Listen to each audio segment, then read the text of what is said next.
মতির ভাই নিজেই নিজের ফেস্টন নামিয়ে নিলেন আইনের প্রতি শ্রদ্ধা জানিয়ে।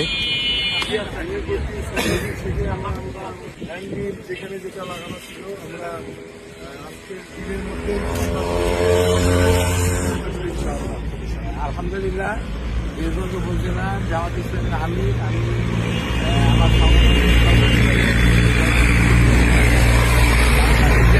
দায়িত্বে যত বিলবোর্ড আছে ফেসবুক আছে সবগুলোই যেন আমরা আজকের দিনের ভিতরেই অর্থাৎ বিকাল 4টার মধ্যেই খুলে ফেলতে পারি, সেই জন্য আমি বিশেষভাবে অনুরোধ জানাচ্ছি।